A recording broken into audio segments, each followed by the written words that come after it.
Muito bem, então agora eu digo bom dia, boa tarde, boa noite para quem está assistindo a gravação.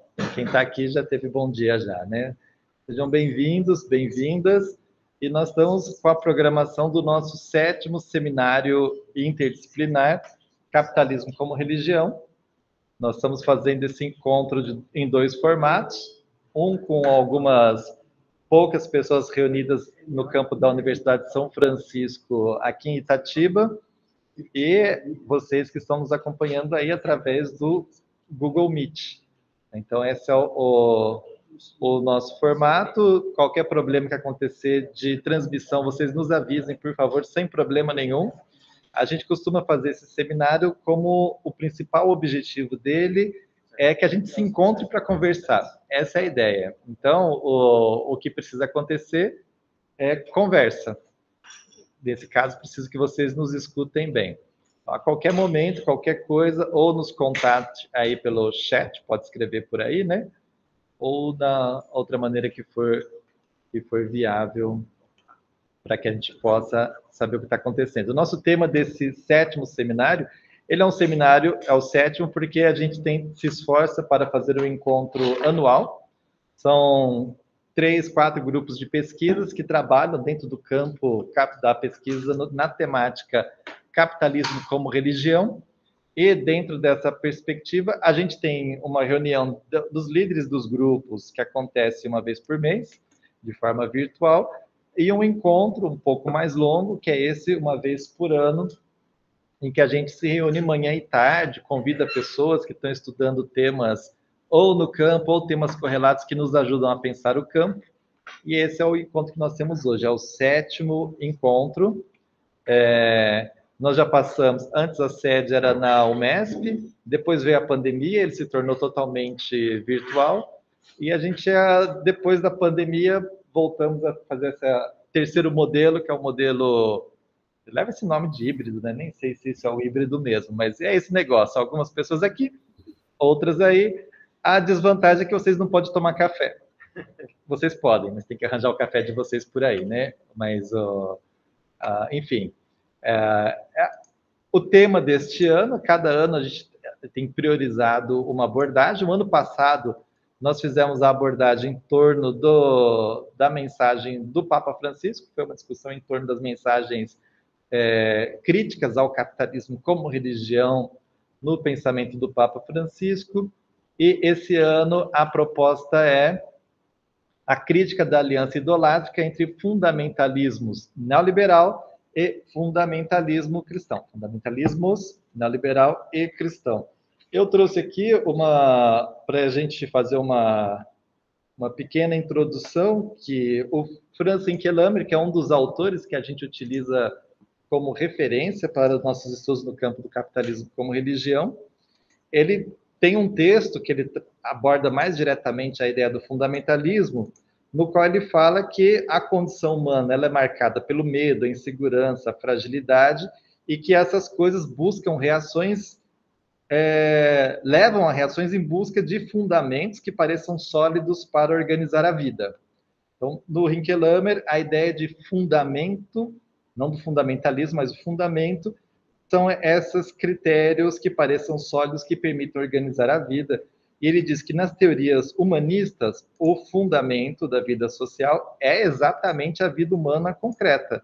O sujeito humano que afirma sua vida em uma realidade histórica e que se recusa ao assassinato ou ao suicídio como saída. Claro que nós estamos evocando essa ideia de que se recusa ao assassinato como saída, porque parte dos fundamentalismos contemporâneos, eles evocam a necessidade de eliminar algumas pessoas para que a ordem do mundo se restabeleça. Então, Hinkelammer afirma que esse é o fundamento material concreto, sem o qual é difícil solucionar as crises da vida humana em sociedade.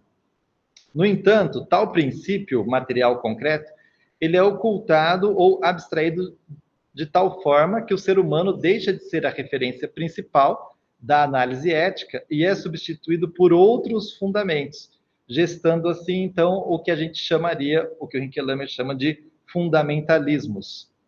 De modo geral, quando o fundamento não é mais o sujeito humano, mas outra coisa, seja a Bíblia ou seja o mercado, emergimos no mundo da reificação e do fetichismo em sua dimensão de totalização e absolutização. Teologicamente, expressa uma forma de idolatria. Então, para o Hinkelhammer, ele diz que o fundamentalismo jamais expressa qual é o fundamento real, pois, em geral, o fundamentalismo se trata de uma forma de negação do sujeito, e, historicamente, nós tivemos diversas ameaças à vida do ser humano, frente à qual a gente se rebela, recusa a desumanização, interpela em nome da condição de sujeito vivente, nisso que a gente chama de grito do sujeito. Bem, as pessoas que acompanham os seminários, nossos encontros, estão familiarizados com essa reflexão. Eu fiz questão de ler esses 2 trechinhos para que a gente pudesse, aquelas pessoas que estão chegando agora, ter uma noção de quando a gente está fazendo essa discussão. Isso não significa que o debate acontece em torno disso, né? Afinal de contas, todos e todas que estão aqui são convidados para que a gente possa escutar perspectivas diferentes, né? E ao escutar as perspectivas diferentes, a gente possa avançar no pensamento crítico, não em nome do próprio pensamento, mas na nossa esperança de contribuir com a superação do estado de coisas que leva à negação da vida humana, né? Nosso propósito não é fazer mera reflexão, mas uma reflexão que sirva de ferramentas para a transformação da sociedade. Bem, com isso eu encerro essa breve abertura. No site da USP, Lucas, você pode colocar o site da USP, onde tem a programação, no chat, para quem está perdido? Gente, quem fez a inscrição no site, nem todo mundo percebeu que tinha uma página onde estava o link de acesso, né? Então, eu estou recebendo algumas mensagens de pessoas perguntando, mas cadê o link? Ele estava lá, né? Mas, enfim, não foi no e-mail, para as pessoas, no e-mail de confirmação. Então, algumas pessoas estão chegando atrasadas, porque elas estão nos perguntando onde está o tal do link, né? Faz parte da... É como se perguntasse onde é que é a sala mesmo, né? Prédio 2 ou prédio 3? E as pessoas estão chegando. Eu vou pedir para o Lucas colocar isso, ele já colocou, obrigado. A programação, porque quem está em casa também, se não lembra exatamente onde é que estava a programação, ela está aí, né? Nós tentamos fazer o encontro desse ano mais enxuto, no sentido de que nos dê tempo para que a gente possa conversar. Então, a gente começa agora com a mesa com o nosso convidado, o professor João Chaves, o tema Nacionalismo Cristão e Neoliberalismo. Para essa mesa, a gente convidou o professor Laurio Jung e o professor Jung para fazerem as primeiras reações, e, na sequência, a palavra está aberta para cada um e cada uma de nós fazer suas intervenções. A gente vai até as 10h45, pequeno intervalo para respirar, tomar um cafezinho. Das 11 à 12h30, nós temos 3 apresentações de pesquisas de doutorandos ou recém-doutores, né? Nós vamos detalhar melhor essas apresentações às 11 horas. Um momento de intervalo entre 12h30 e 2h30, horário do Brasil, né? Porque nós temos aí o Felipe, o João, que estão nos acompanhando dos Estados Unidos, e o João Ximene, que está nos acompanhando de Moçambique. Então, a gente tem um fuso horário para frente e para trás, né? Horário de São Paulo, 2h30, a gente retorna com a mesa Fé como Mercadoria, Teologia Crítica e Marx, o qual se comprometeram a preparar a intervenção inicial o Felipe e o Alberto, ambos já estão aqui conosco. E aí reservamos um pedacinho no final, entre 4 e 4h30, não necessariamente todo esse tempo, para uma breve avaliação, encaminhamentos e sugestões. Bem, é isso? Né? Bem, acho que se está mais ou menos certo, eu já vou, sem enrolar muito, passar a palavra ao professor João. Só vou dizer para ele que a gente agradece muito a sua presença. Nós estamos procurando pessoas que poderiam fazer uma contribuição a partir de suas pesquisas para essa temática. Lembramos do Raimundo, o Raimundo já tinha participado com a gente de um dos nossos encontros presencialmente na UMESP, ele com um grupo de estudantes que veio dos Estados Unidos com ele ao Brasil, E aí lembramos dele. E por fim, o Raimundo não conseguiu, e agradecemos muito, João, que você possa estar com a gente. A gente circulou entre os membros do grupo o texto que você mandou para ter um ponto de partida, né, para suas leituras. Recomendamos as leituras para os estudantes. E para quem não conhece o João, ele pode se apresentar mais como bem quiser. Nós estamos apresentando ele como um autor da área, alguém que aceitou vir discutir com a gente nesse encontro. Ele é professor de História das Religiões na América, no Departamento de Religião de Baylor University. O meu inglês é isso aqui, tá, gente? Então ele está nessa universidade em Baylor, nos Estados Unidos, e tem uma ampla trajetória aí de formação Brasil e Estados Unidos, né? Se você quiser destacar algo mais do seu currículo, mas o que importa para a gente é o quanto nós estamos satisfeitos com a sua presença aqui. Seja bem-vindo, a palavra é sua, e a gente começa assim com o nosso encontro com boas esperanças. Muito obrigado, Alan. Meu inglês também não está muito melhor não, viu, Alan? Então fica tranquilo. A gente está aqui na cara e na coragem, aprendendo aí aos poucos. Enfim, um prazer estar aqui, prazer em rever alguns de vocês que eu já conheço, pelo menos o Felipe e o Jung, e conhecê-los aí, mesmo que virtualmente, muitos outros. O Raimundo manda aí, como o Alan mencionou, as suas desculpas. A princípio, ele iria fazer parte dessa apresentação, mas não pôde, por algo que aconteceu aí na sua agenda. Mas a gente tem feito uma pesquisa sobre o nacionalismo cristão, uma pesquisa em andamento aí nos estágios iniciais, e é um prazer compartilhar aqui um pouco disso com vocês, na expectativa de aprender também com as respostas e com a conversa, enquanto a gente continua aí a desenvolver esse trabalho. Eu vou compartilhar aqui, ou tentar compartilhar minha tela. Deixa eu... Ok. Um minuto. Eu nunca uso o Google Meet, mas o meu computador está pedindo para eu fazer isso. Alan, você está me ouvindo?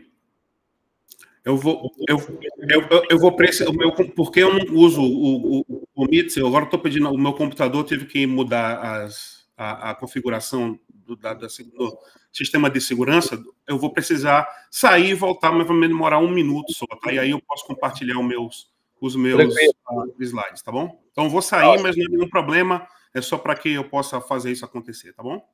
Ótimo, combinado.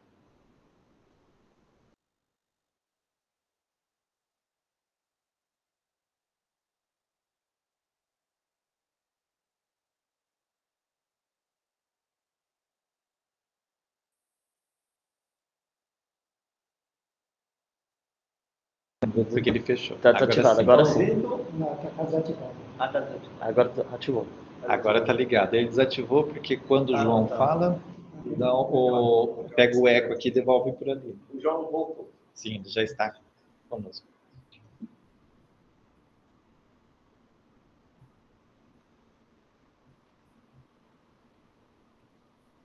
Sem problema. Toda vez que nós vamos compartilhar uma tela, dá sempre algo assim.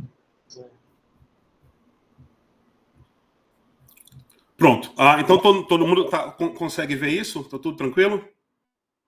Sim. Tá bom. Então, eu mudei um pouco aqui só o subtítulo da apresentação para nota de uma pesquisa em andamento, para enfatizar que é algo que tanto o Raimundo quanto eu temos aí trabalhado enfim, e ainda continua aí esse trabalho. Não, 1 minuto aqui, tá? Mais uma vez, desculpa isso. Eu vou tentar fazer diferente mais uma vez isso aqui. Que não estava mostrando como eu queria. Ok, agora eu acho que vai.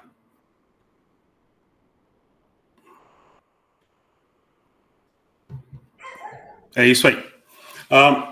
Então, em termos do contexto, né, um contexto mais amplo da nossa pesquisa, como o Alan mencionou, sou historiador, o Raimundo está na área de cristianismo mundial e ética social. A gente não trabalha nas mesmas áreas de maneira imediata, em termos metodológicos, mas com o que aconteceu aí, na verdade, o que nos levou para essa pesquisa foi alguns desenvolvimentos que aconteceram depois das invasões aí nos três poderes, que aconteceu no dia 8 de janeiro.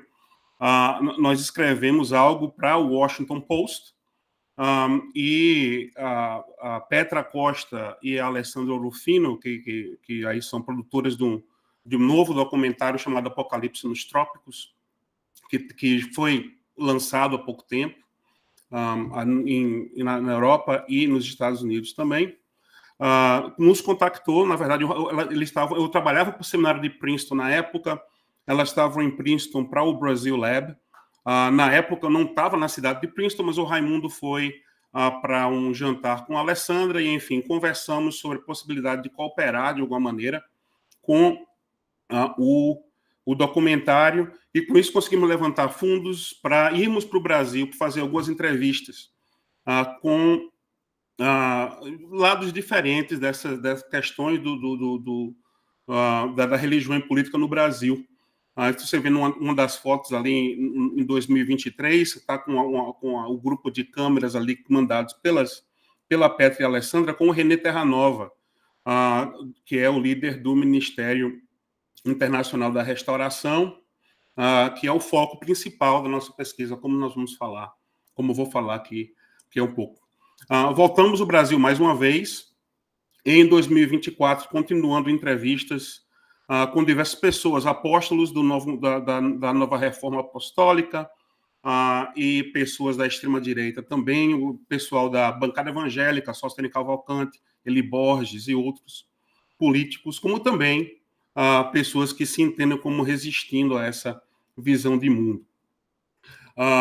Temos conversado sobre isso, tido conversas distintas aqui, nos Estados Unidos e no Brasil também, como tivemos aí há pouco tempo, conversamos com o pessoal do ISER, no Rio de Janeiro, na Faculdade Unida, enfim.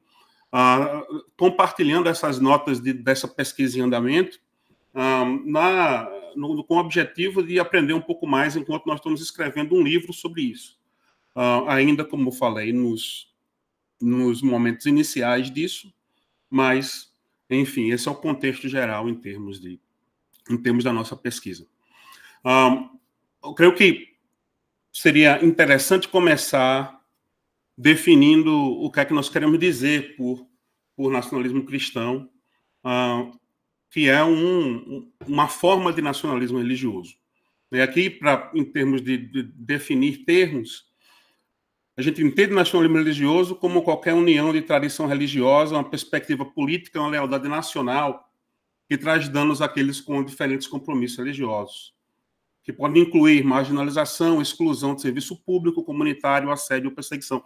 E aqui a gente quer enfatizar que esse fenômeno tem diversas manifestações em outros lugares também. Então, você tem um nacionalismo hindu na Índia, um budista, no caso de Mianmar, por exemplo, islâmico e cristão também. Então, esse nacionalismo cristão a gente entende como algo ou um fenômeno acontecendo dentro de uma questão global mais ampla e de outras manifestações religiosas também. Então, o que é nacionalismo cristão? Que é essa manifestação mais específica que se vê muito claramente no Brasil e nos Estados Unidos. Aqui a gente define de algumas maneiras, só para entender um pouco isso, como uma estrutura cultural que idealiza e defende a fusão do cristianismo com a identidade nacional.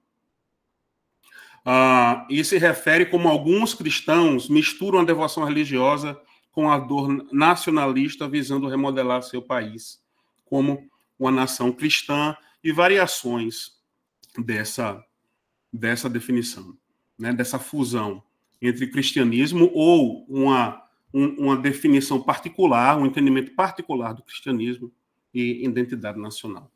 gente vai voltar um pouco isso e um pouco mais.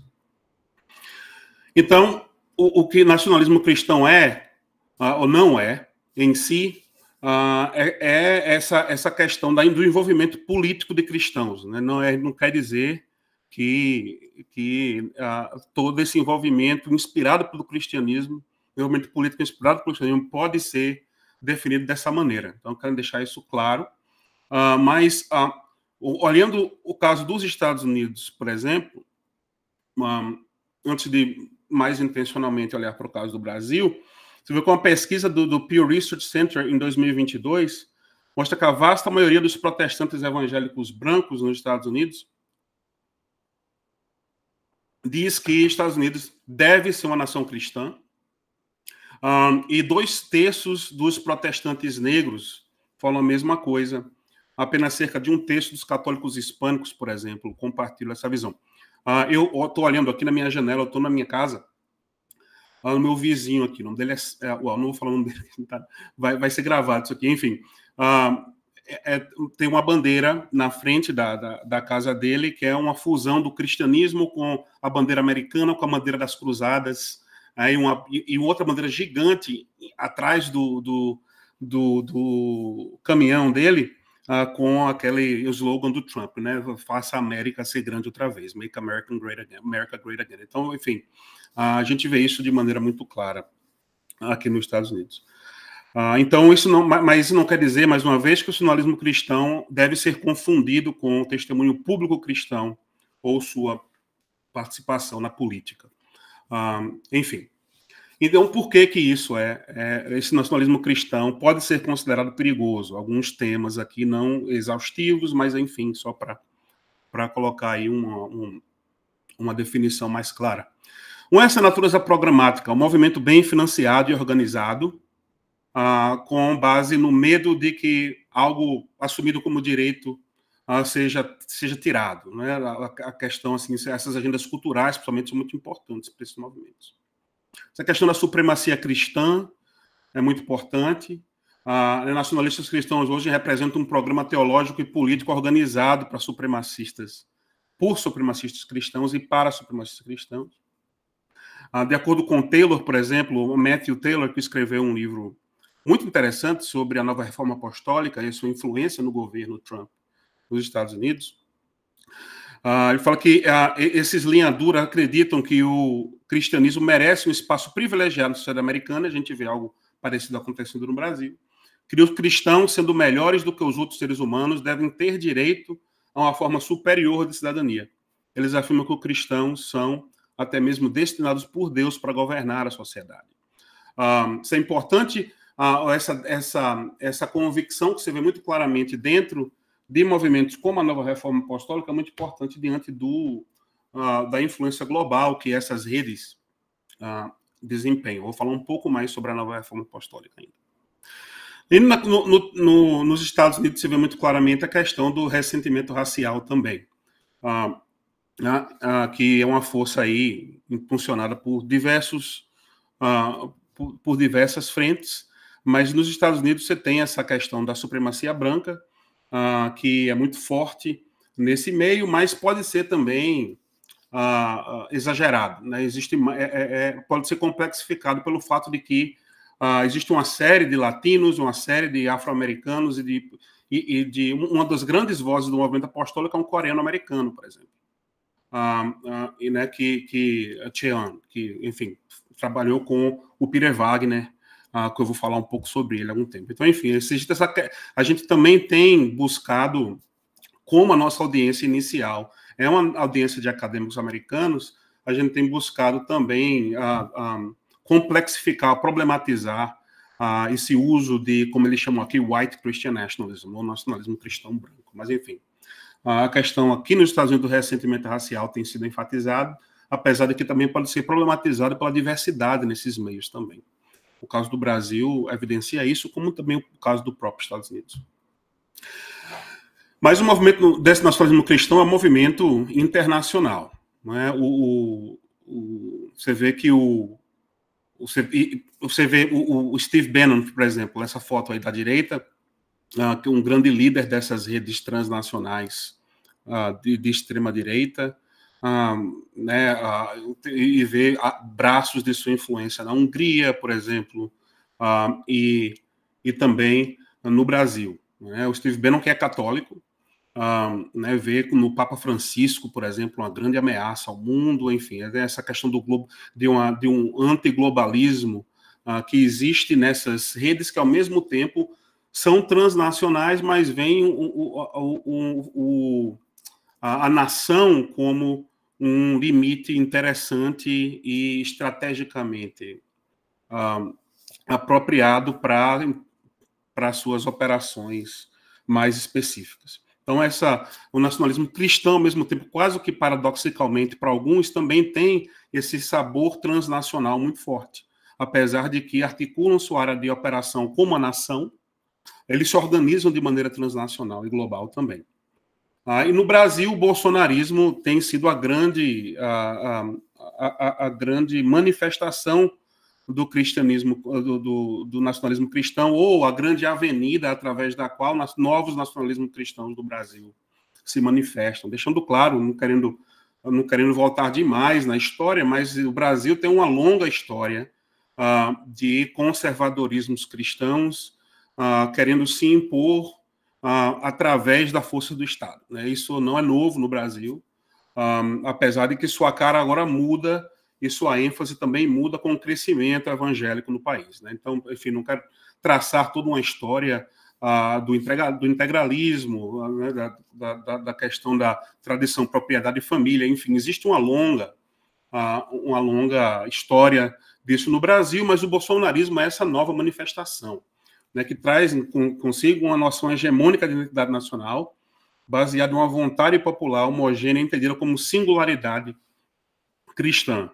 O bolsonarismo definido aqui como uma ampla coalizão de coletivos de extrema-direita, orbitando em torno da persona do ex-presidente Jair Bolsonaro, ao invés de uma organização coesa com práticas uniformes. Então, você tem grupos que se alinham a determinados projetos políticos, apesar de não necessariamente serem institucionalmente organizados da mesma maneira. Então, embora algumas das disposições do evangelicalismo brasileiro se manifestem mais claramente no bolsonarismo, como eu falei, já estivessem presentes de forma latente, o crescimento recente do movimento na região forneceu aos evangélicos uma força numérica que auxiliou sua trajetória contínua em direção ao Estado brasileiro. Você vê isso com a manifestação da eleição de vários evangélicos, vou falar um pouco mais sobre isso. E isso deve ser também considerado num contexto em que o crescente poder financeiro de empresários evangélicos também deve ser observado. Sucesso crescente de editoras evangélicas que traduzem principalmente autores evangélicos conservadores dos Estados Unidos. A presença crescente de evangélicos no mercado de mídia em massa, vários exemplos poderiam ser citados. Interesse dos poderes evangélicos transnacionais que influenciam a cultura e a política brasileira. Então, tudo isso são questões que informam esse crescimento de poder do nacionalismo cristão no Brasil.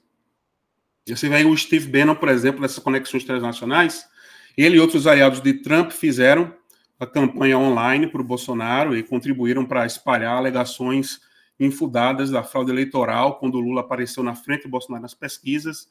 Né? O Steve Bannon, que foi um dos grandes arquitetos da campanha de Trump nos Estados Unidos e teve um relacionamento relativamente próximo, principalmente com os filhos de Bolsonaro, mas com a família Bolsonaro. Aí continua, inclusive o Eduardo Bolsonaro, não sei se ainda é, mas pelo menos foi o líder do capítulo latino-americano do The Movement, que é o movimento de Steve Bannon. Então, essas conexões, elas são muito fortes. Eu não quero, com isso, deixar implícito de nenhuma maneira que essas influências são unidirecionais, né, que só vêm do norte para o sul, do norte global para o sul global. Acho que o contexto é um pouco mais complexo.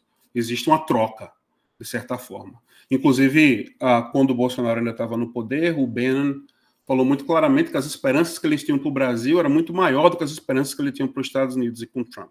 Na época, vendo nos filhos de Bolsonaro uma dinastia em potencial. apesar de que isso não se consolidou. Né? Você, enfim, vários exemplos, voltando desde a época da ditadura até hoje, se vê aí somente em termos de relação Brasil e Estados Unidos, uma série de influências mútuas que não necessariamente se traduzem apenas em influência dos Estados Unidos para o Brasil. Então, quero deixar isso claro, apesar de que essa influência sim existe. A gente vê aí nessas insurreições gêmeas, como o Raimundo e eu chamamos, as conexões desses eventos orquestrados. Né? Um dia antes, por exemplo, você via a Marcha de Jericó acontecendo ali, com a liderança de pessoas da Nova Reforma Apostólica, enfim, vários líderes religiosos nos Estados Unidos que estavam ali também fazendo parte dessa marcha que estava acontecendo ali. Os símbolos cristãos, né, que foram religiosos muito explícitos nas duas manifestações e nas duas insurreições, como nós temos chamado, e os motivos, ou muitos dos motivos pelos quais elas são justificadas, são parecidos, como também o fato de que, tanto no Brasil como nos Estados Unidos, apesar de números diferentes, uma população, uma quantidade significativa da população justifica esses atos. Né?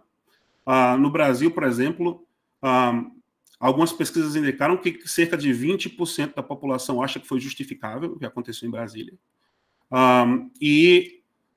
Algumas pesquisas também indicam que até 40% da população acham que é legítimo duvidar dos resultados da pesquisa no Brasil. Então, você vê que essas questões, que não são apenas questões de grupos do nacionalismo cristão, mas tem nesses grupos uma liderança significativa. Em termos dos Estados Unidos, continuando nessas conexões, o Eduardo Bolsonaro, filho do presidente Bolsonaro, como vocês sabem, foi visto aí no dia 5 de janeiro com Donald Trump e em abril também do mesmo ano. As conexões aí continuam. Né? A família Bolsonaro teve com Trump em Mar-a-Lago, né, no seu resort na Flórida, enfim, essas conexões aí são muito fortes.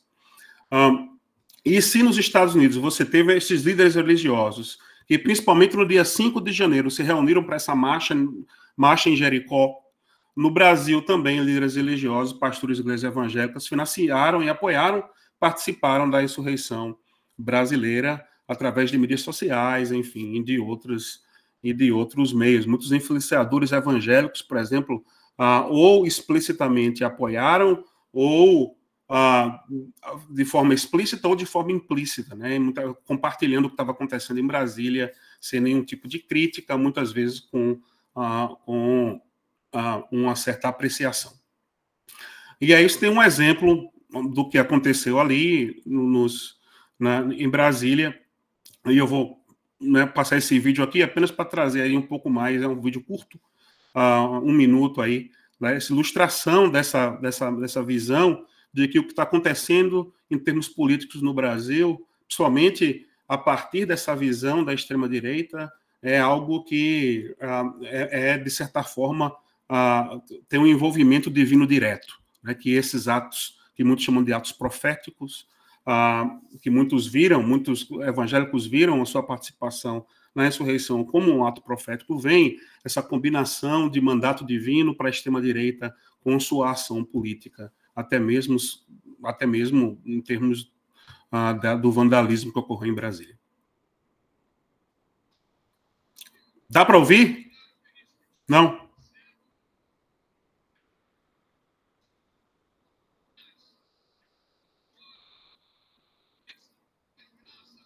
Professor, o som tá bem baixinho, talvez seja o volume aí mesmo.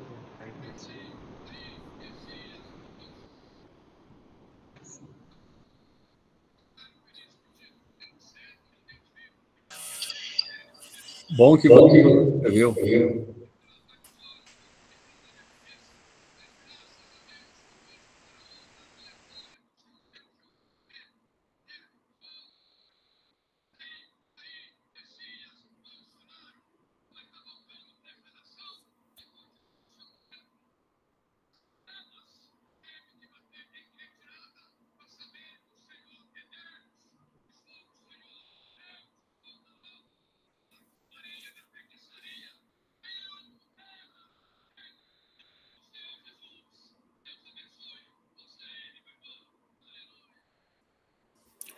Então, não sei se deu para ouvir muito bem, por isso que eu coloquei aí, né, o que ele falou do lado, mas, enfim, só para mostrar essa questão, eu creio que missionário feliz que Tito está preso hoje.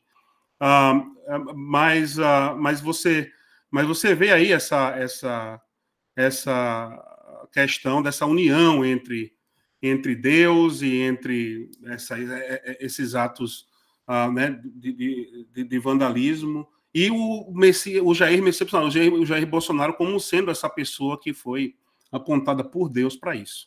Né? Então, enfim, uma dos muitos exemplos que podem ser, você viu vídeos, né? Muitos aqui devem ter visto vídeos de pessoas falando em línguas ali nos três poderes, ou no Congresso e no Senado cantando corinhos, né? Cantando músicas cristãs muito populares em igrejas evangélicas e pentecostais. Então você vê isso, você viu isso acontecendo, como Deus sendo usado como uma justificativa e legitimização desses atos.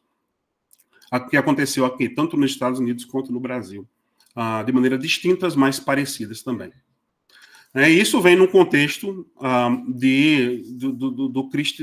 do crescimento evangélico ou pentecostal no Brasil. Eu não quero dizer com isso, tá, só em termos de mais uma qualificação, que existe apenas um modo monolítico de ser cristão ou de ser pentecostal, enfim, não é isso o meu ponto.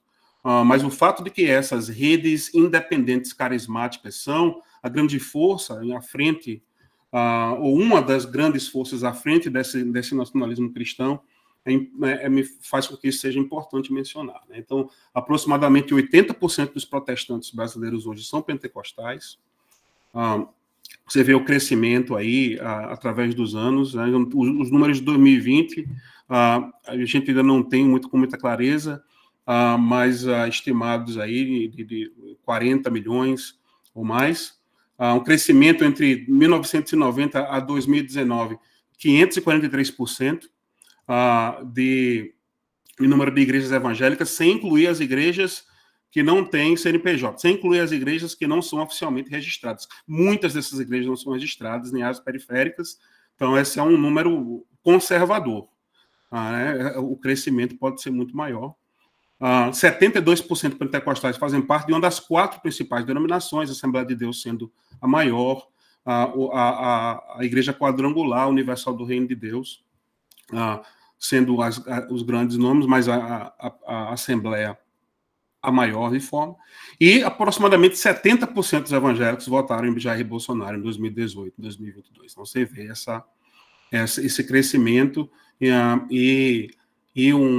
sem querer dizer que o motivo pelo qual se vota em Bolsonaro é único ou simplesmente, ou de maneira simplista identificado, acho que é importante apontar esses alinhamentos.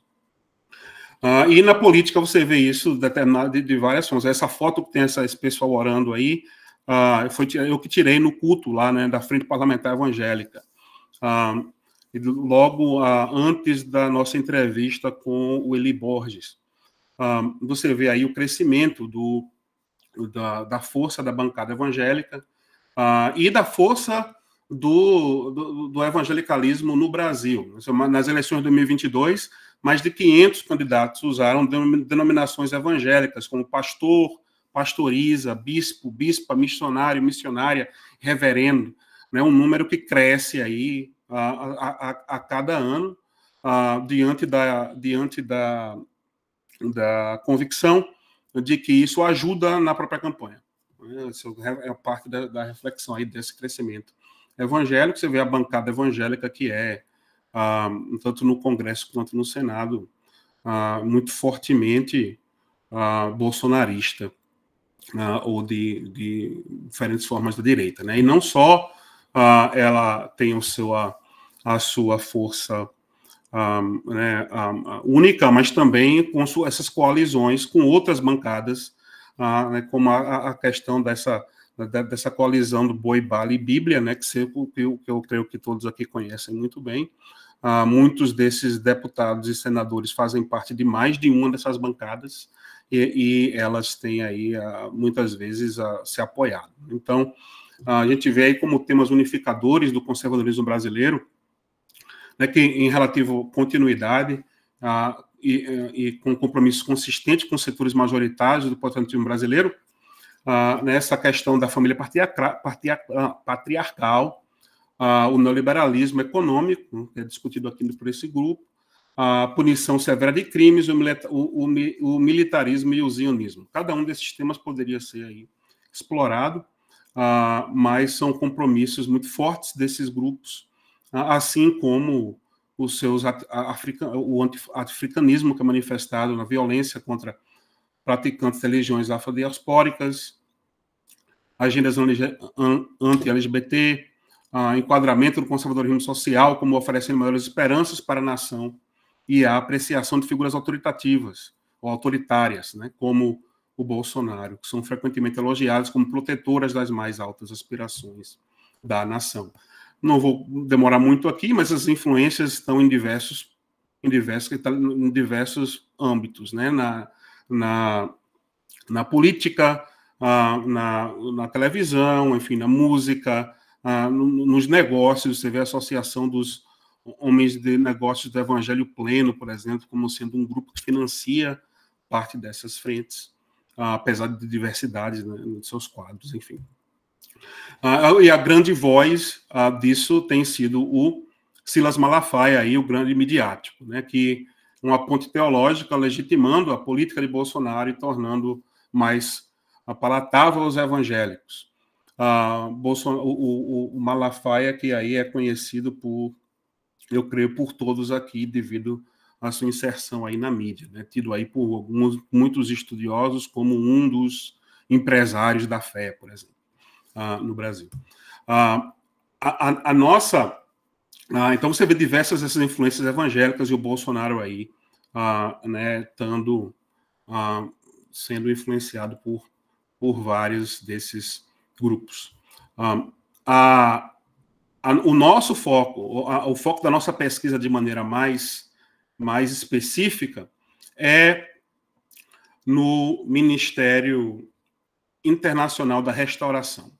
Parte do nosso argumento é dizer que, apesar do Silas Malafaia ter sido essa figura que muitos têm visto por causa da sua inserção nas mídias, para entender melhor o desenvolvimento dessas ideias que são popularizadas por Malafaia, a gente o vê como um popularizador dessas ideias do cristianismo cristão, não como um pensador teológico necessariamente. Então é preciso olhar para o Ministério Internacional da Restauração para ver essa criação, onde os espaços de criação teológica são de certa forma, aí, abertos de maneira mais criativa, né? O MIR provou ser crítico para adaptar a teologia do domínio ao contexto brasileiro, dando a Malafaia e outros ferramentas que ajudaram a guiar a ala ultraconservadora evangélica. Então, tipo, aí você vê o Raimundo e eu e uma colaboradora americana aí conversando com o René Terranova. Enfim, ficamos com ele alguns dias lá e pretendemos voltar para continuar falando, não só com ele, mas como também com outros apóstolos do Ministério Internacional da Restauração e outros apóstolos da Nova Reforma Apostólica, com o qual o René se relaciona, mas não necessariamente institucionalmente. Então, você vê que são redes que muitas vezes cooperam, mas não necessariamente fazem parte do mesmo ministério ou da mesma organização. Dessa forma, eles alinham forças para determinados projetos quando mantêm uma independência qualificada. Então, você vê aí, o MIR hoje é um dos movimentos menos pesquisados no cenário evangélico brasileiro. A sede está localizada em Manaus, no Amazonas, é uma região de difícil acesso, recebe pouca atenção das redes de notícias nacionais. Então, embora o pentecostalismo brasileiro, em geral, como eu falei, inclusive, igrejas como Universal do Reino de Deus, Assembleia de Deus, se tornam tópicos muito populares na religião latino-americana nas últimas décadas, o movimento internacional da restauração não tem sido foco específico de nenhum estudo acadêmico amplamente disseminado e sustentado. Então, essa é parte do nosso foco, é trazer à tona a importância desse movimento. A partir de meados da década de 80, você vê os principais pentecostais brasileiros começam a perceber seu poder político na sociedade brasileira. Principalmente né, com a eleição de um número de candidatos evangélicos no processo de redemocratização, logo no início, ali em 86. Então, René Terranova, um ex-pastor batista, começou o ministério no final da década de 80 e fundou o Ministério Internacional da Restauração em Manaus em 92, quando a Convenção Batista do Amazonas forçou ele a deixar o ministério batista por diferenças doutrinárias. A maioria dos membros da igreja foi com ele, quando ele fundou o que seria eventualmente chamado de Ministério Internacional da Restauração.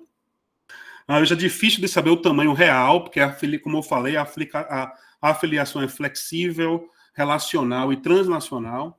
Mas pastores de diferentes igrejas e denominações optam por se colocar sob a autoridade de um apóstolo do Ministério Internacional da Restauração. Então, por exemplo, nós conversamos com um pastor que é pastor de uma igreja batista em Salvador, como nós estivemos em Salvador agora há alguns meses, e ele estava abaixo da autoridade do René Terranova.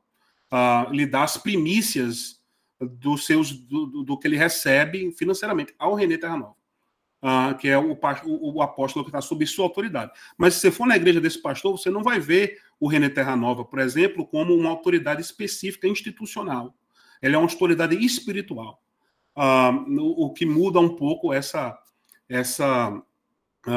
maneira de se organizar, né? Onde o pastor local ou o pastor parte de uma denominação pode ter sua vida institucional relativamente desassociada dessa rede de apóstolos, mas ao mesmo tempo existe uma autoridade apostólica que se reproduz. Então, é um movimento complexo e muitas vezes difícil de mapear por esse sentido, porque você pode olhar a história de uma igreja local e não ver conexão institucional oficial, mas ao mesmo tempo a influência vem através dessas redes de apóstolos, que é transnacional. Uma das influências teológicas mais significativas de Terranova, principalmente no seu estágio inicial, foi a Valnice Milhomes, que é ex-missionária batista brasileira na África, retornou ao Brasil na década de 80, se tornou uma conhecida televangelista do Evangelho de Prosperidade. Ela foi profundamente influenciada pelo Ministério Rema de Kenneth Hagin, principalmente nessa questão de confissão positiva. Foi a primeira pregadora a ter um horário semanal regular em uma rede nacional de TV no Brasil. Então, você vê ao mesmo tempo essa questão do poder da liderança religiosa feminina em termos de pregação, juntamente com a questão do conservadorismo da Valnice. A Terranova acrescentou a doutrina de confissão positiva que ela aprendeu a Valnice Milhomes através dessa influência que ele teve do César e da Cláudia Castellanos, do G12, né, que foi um movimento que foi influenciado pela igreja coreana, do Yang Cho, a questão do crescimento,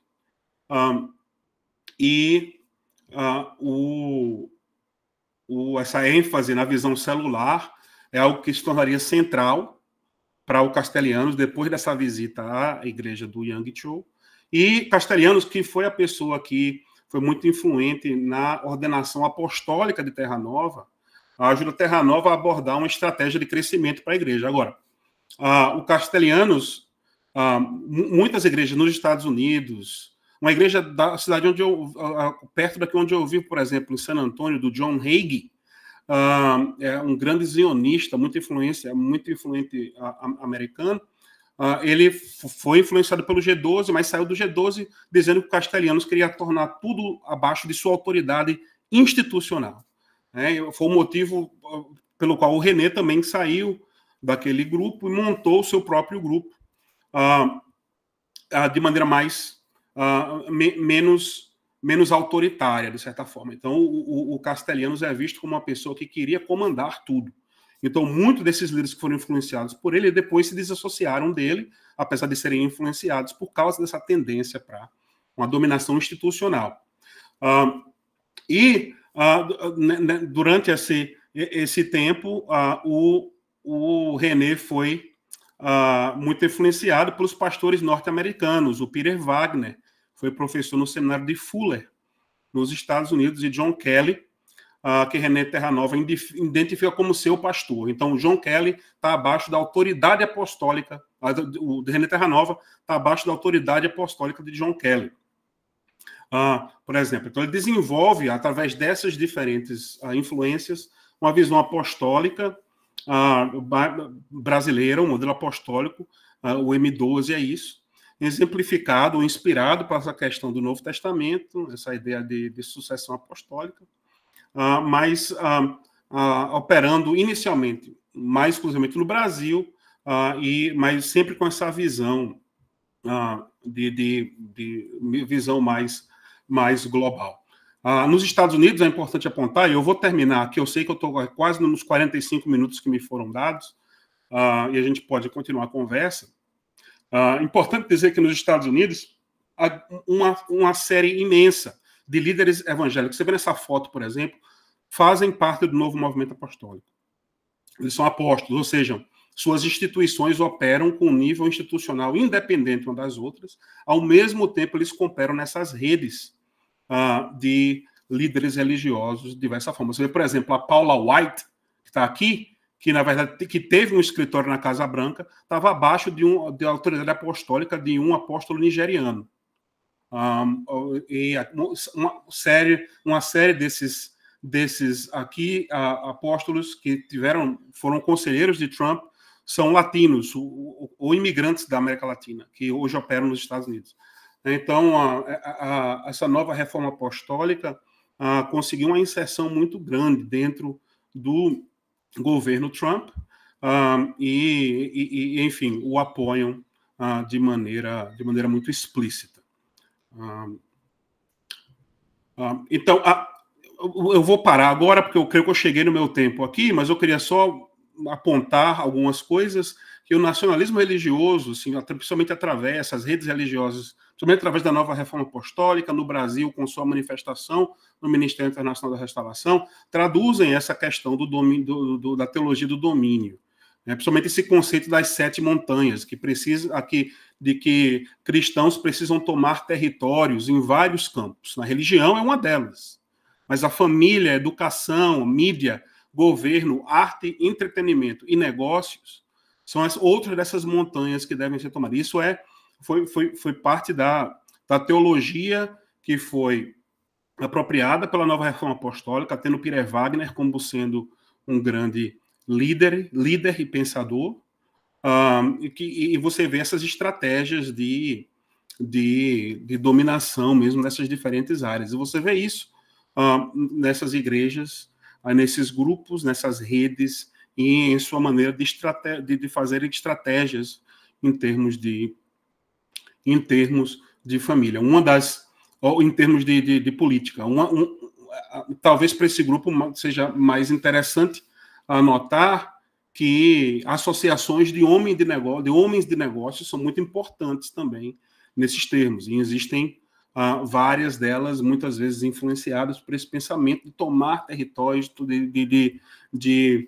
de continuar a inserção do poder político, enfim. E essa questão do mandato do domínio, que quando Wagner diz explicitamente que é o dever do povo de Deus identificar e mudar aspectos ímpios da cultura para que o reino de Deus venha à terra como é no céu. Ele interpreta o chamado cristão para reformar a sociedade através do que ele chama mandato de domínio, que é cumprido quando os povos de Deus aqui na terra tomam domínio da sociedade em que vive, promovendo os valores e as bênçãos e a prosperidade do reino de Deus. Para todos, Terra Nova adota algo similar, e você vê nas conferências que Terra Nova promove e organiza, em outras coisas, sua conexão com outros líderes religiosos e políticos. No Brasil, um apóstolo dele, até pouco tempo, era um político elegido no estado do Amazonas.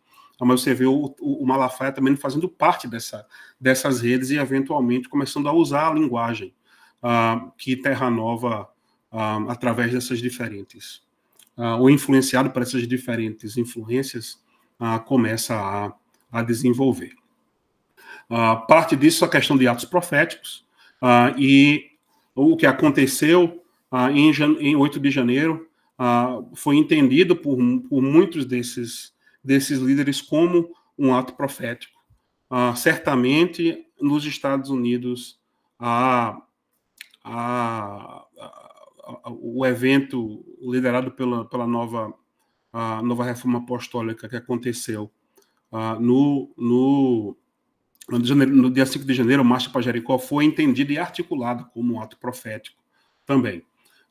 E com isso eu quero só dizer que, apesar... Duas coisas, mas uma é dizer que, enfim, existe uma outra... outros caminhos também traçados por pessoas que, inspiradas pelo cristianismo, têm uma vocação para a liberdade. Eu creio que muitos aqui hoje, eu sei que muitos aqui hoje se veem inspirados pelo cristianismo em direção à libertação. Então, acho que é importante fazer isso. A gente também está começando a articular o que a gente tem chamado em inglês, de hopeful despair, de alguns desses líderes de visões alternativas, né? Essa esperança um pouco triste, talvez, né? Uma esperança interessante. A gente não faz parte dessa conversa aqui, mas, enfim, nós estamos também escrevendo um pouco sobre isso. Mas, ao mesmo tempo, eu dizer que nós achamos importante identificar que muitos desses líderes de fato creem, e de seus seguidores também, de fato creem nessa visão teológica inspirada pela nova reforma apostólica e por outros movimentos de extrema-direita. É identificável que existem esses, como se chamam, esses empresários da fé que se adaptam e mudam de posição dependendo de quem está no poder. Acho que existe esse tipo de extrema-direita, que pode ser também denominado nacionalismo cristão, de certa forma. Eles estão dispostos a dançar conforme a música, até certo ponto. Mas que muitas dessas pessoas que nós temos estudado, principalmente em relação ao Ministério Internacional da Restauração, de fato creem nessa teologia e acham que essa teologia traz resposta para um novo mundo, para o novo Brasil, mais especificamente, ao ponto de, como o missionário Mário Keitito, está dispostos a cometer crimes em favor dessa visão teológica, que envolve o Estado, ou visão política específica, o projeto político específico, de maneira muito forte. Então, tipo, apesar, mais uma vez, de alguns líderes usarem dessas ideologias com determinado oportunismo, acho que é importante considerar que é uma visão teológica, um entendimento de Deus e de sociedade que é, de fato, tido como autêntico e, de certa forma, abençoador para muitos. Vou encerrar com só uma memória. Nós estávamos conversando com o padre Júlio Lancelotti, o Raimundo e eu, que está aí nessa foto com o Lula, alguns meses atrás, acho que em agosto. E eu fiz uma pergunta para o padre, que ele traz alegria. Ele, dentro do contexto do contexto da conjuntura que ele estava no momento, ele sentiu um pouco de dificuldade de responder essa pergunta. Mas depois eu perguntei para ele o que lhe traz tristeza. Essa ele teve mais facilidade de responder. Ele falou o seguinte: é ver o pobre acreditando piamente, algo desse tipo, é ver o pobre acreditando piamente na ideologia do que o oprime. Essas ideologias têm sido disseminadas de formas diferentes, e pessoas de diversas classes sociais de fato creem nisso. E muitos deles creem nisso e delas creem nisso como vindo diretamente de Deus para eles e elas. Isso é algo perigoso que precisa ser, de certa forma, ou de alguma forma, combatido. Pelo menos essa é a minha convicção, e eu creio que a convicção do meu colaborador, Raimundo Barreto, também. Então, com isso, eu encerro agradecendo aí de antemão as respostas e na expectativa de aprender de todos aí quais são as áreas em que nosso argumento em desenvolvimento precisa ser reforçado e repensado. Tá? Muito obrigado a todos.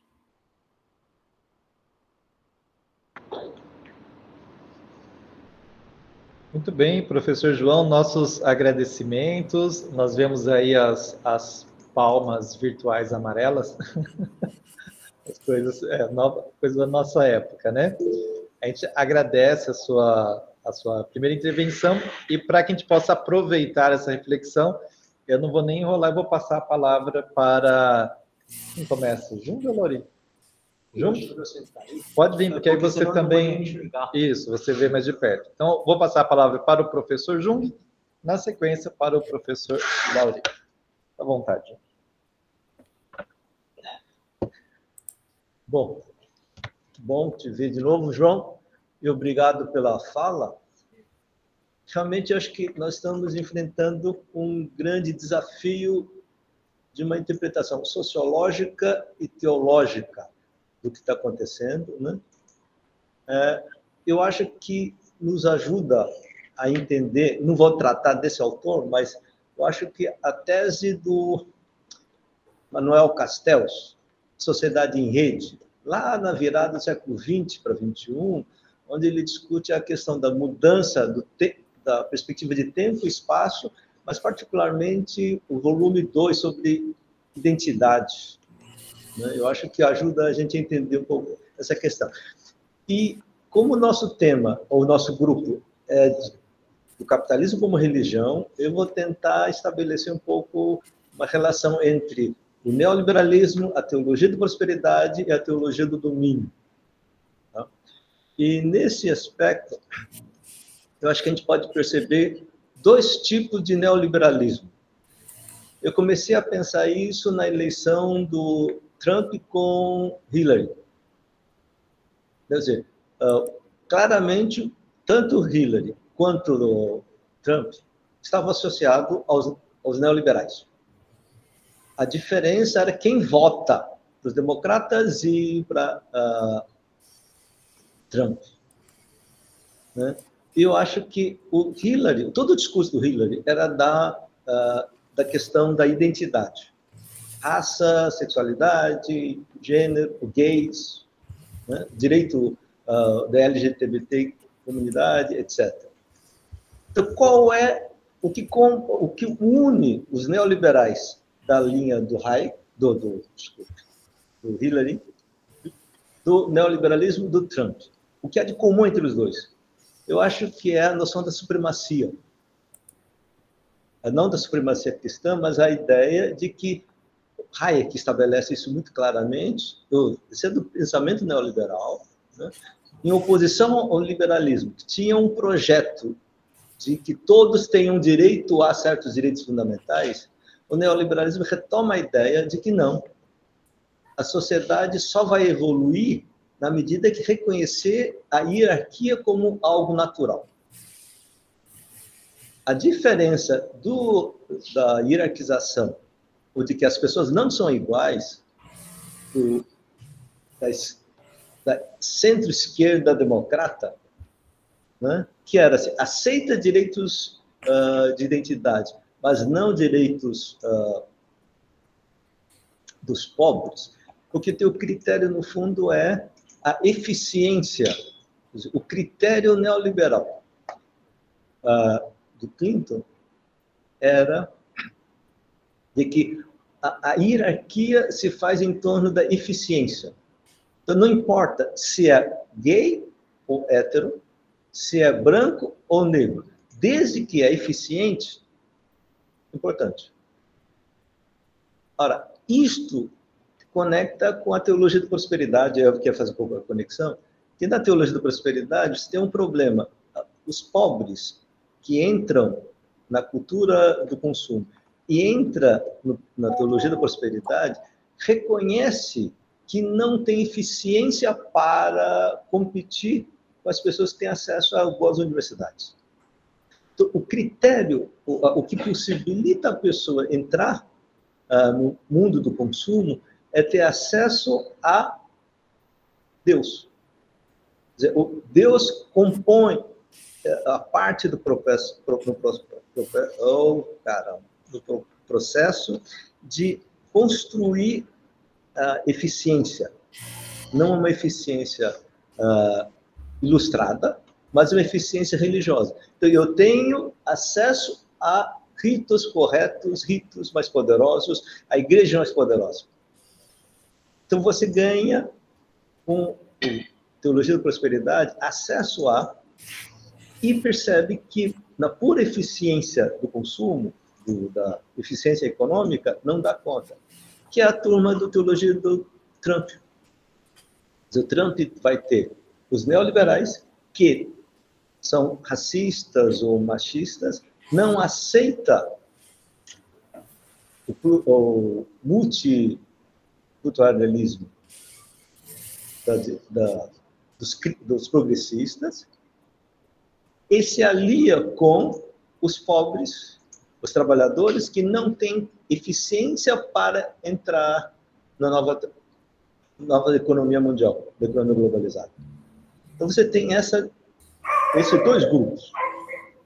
Então, o Teologia da Prosperidade entra no consumo por meio de fé. Isso funciona quando você cresce, a economia está crescendo. Quando a economia não cresce suficientemente, a Teologia da Prosperidade entra em crise. Nesse momento, você necessita de um outro tipo de teologia. Eu acho que nesse junto entra a teologia do domínio. E a teologia do domínio tem uma característica interessante, que é você desloca. O mais importante é que eu sou cristão, escolhido por Deus, e ser cristão é acima, é superior aos que não são, só que na medida que não tem acesso à prosperidade, começa a assimilar um novo discurso, que é: eu tenho uma missão de trazer o reino de Deus. E trazer o reino de Deus não é, em primeiro lugar, a prosperidade, porque a prosperidade não está dando mais conta, teologia da prosperidade, mas sim trazer à terra o problema moral da família, da sexualidade e da religião. E se isto eu conseguindo, eu consigo realizar a prosperidade. Então, essa ideia eu comecei a pensar quando eu comecei a discutir por que é que a teologia da prosperidade vai bater contra igrejas inclusivas. As igrejas inclusivas dizem: não, a sexualidade não é importante, a sexualidade tradicional. O pessoal da prosperidade diz: eu vou ter acesso a Deus, por quê? Porque eu cumpro as leis de Deus. Que não basta dizer: eu aceito Deus, Deus me dá prosperidade. Eu não consigo controlar isso. Eu vou ter prosperidade na medida que eu cumpro as leis. Quais são as leis que Deus me dá? A moral sexual tradicional. Então, você possibilita o trânsito da prosperidade. O tema da prosperidade é o mais importante, não é o domínio. Quando a prosperidade não dá conta, volta e retoma o mesmo esquema. Então, os mesmos evangélicos de antes passam da prosperidade para o domínio sem grande problema. Porque assim, o Deus tem a lei. É cumprindo a lei de Deus é que vai acontecer. E por que essas leis não estão dando certo? Porque uma das coisas que acontece no Brasil é que a esquerda assume a bandeira dos direitos universais, contra a ideia da supremacia, mas com a ideia de direitos das minorias, e particularmente das minorias sexuais. Então, o Brasil não está indo bem, a minha prosperidade não está acontecendo, porque os governantes não realizam, vão contra a lei de Deus. Então, eu tenho que lutar contra esse governo para poder realizar a lei de Deus, e quando a lei chegar, a nossa prosperidade chega, o nosso reino chega. Cabe para todos? Não. Então, se você cabe para todos, você não consegue não consegue realizar, cumprir a lei de excluir os gays. Então, esse discurso é, por definição, excludente. Esse é um dos problemas que eu acho que é do cristianismo com história. Quer dizer, não é o cristianismo original, não é isso, mas o cristianismo histórico tem como critério: eu sou cristão na medida que eu adoro a Deus acima de tudo, contra as outras religiões.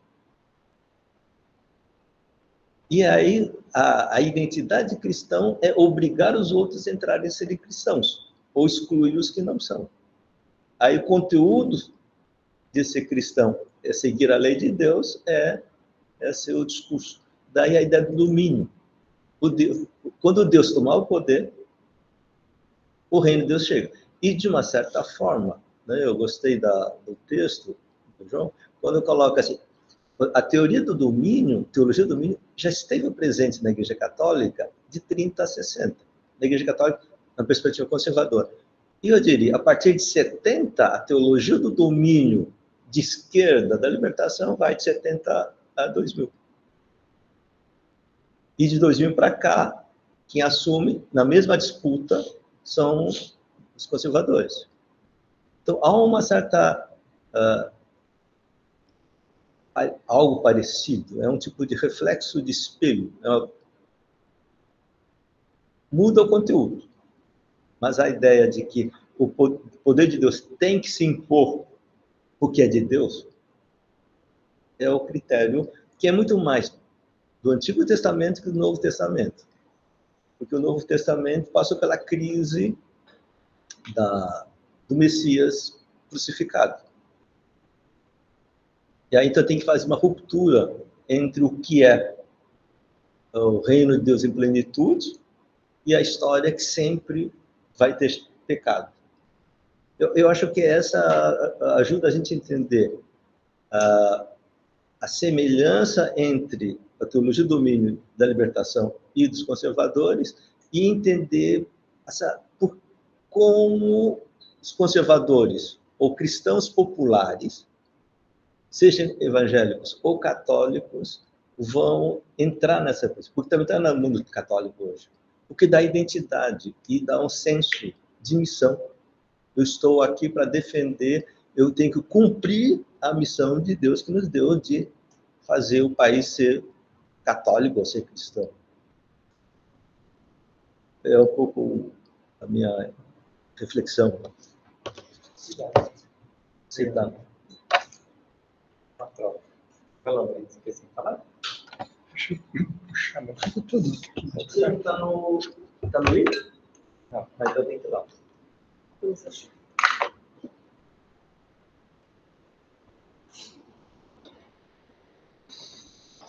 Muito bom dia a todas as pessoas aí que estão participando. Obrigado, João, pelo texto e pela explanação agora. É muito difícil a gente reagir a uma fala do Jung, né? Mas assim, mesmo eu vou tentar, né? Vou falar depois do Jung, né? Assim, a primeira ideia que me vem, lendo o texto e ouvindo e conectando com tudo que a gente vem debatendo, eu acho que tem uma questão de fundo que todos esses fenômenos que a gente vê são sintomas de uma civilização em crise. Acho que isso a gente precisa ter claro.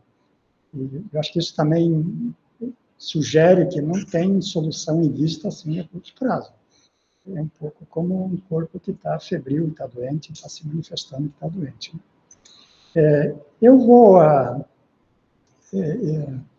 minha reflexão, lendo o texto e lendo Jung agora, assim, a pergunta que eu me fiz é dizer, mas qual é o mundo que torna isso possível? O Jung fez referência, claro, a toda a questão do neoliberalismo, e eu queria focar mais na questão que o Jung tocou muito rapidamente, na história do cristianismo. Então, me parece que está muito claro que essas tendências todas, elas não criam nada novo. Elas apostam em fundamentos que estão profundamente sedimentados na história do cristianismo. Então, a questão do domínio, por exemplo,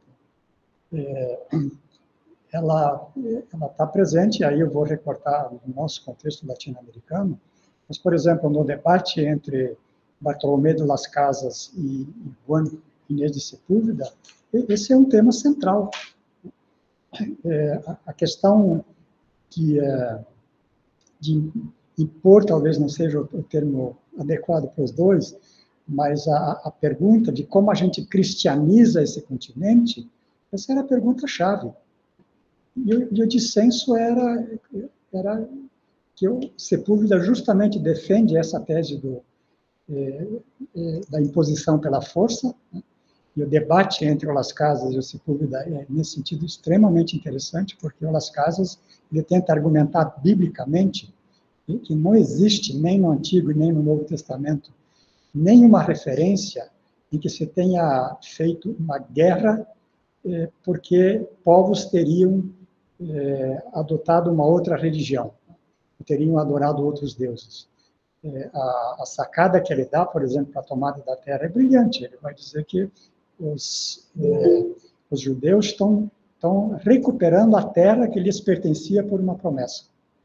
É o movimento do sem terra. O Sepúlveda vai por outro caminho. Ele vai dizer, olha, não se impôs, nenhum Estado impôs o cristianismo, nenhum reinado impôs o cristianismo, porque ele não tinha as forças para isso. Mas agora que a gente tem Estados cristãos, tem que impor ou a gente é negligente. É a condição para salvar esse povo. Então, essa ideia da necessidade do domínio está presente desde o começo. E aí, um parênteses, eu acho que na formação teológica, a gente tem sérios problemas, né? Por exemplo, o Las Casas, ele defende a ideia de que, sim, os povos indígenas vão aderir ao cristianismo quando o fizerem voluntariamente, né, sem pressão, porque eles seguiriam, se inspirariam no exemplo dos cristãos que viriam como cristãos, o que não estaria acontecendo. Por isso ele sugere que os espanhóis vão embora e mandem outros, e coisas assim. Ora, esse tipo de reflexão, ele não está incluído na nossa formação teológica. O Las Casas é um cara periférico, assim, né? E eu acho que deveria ser, na formação teológica, um sujeito que se estuda obrigatoriamente.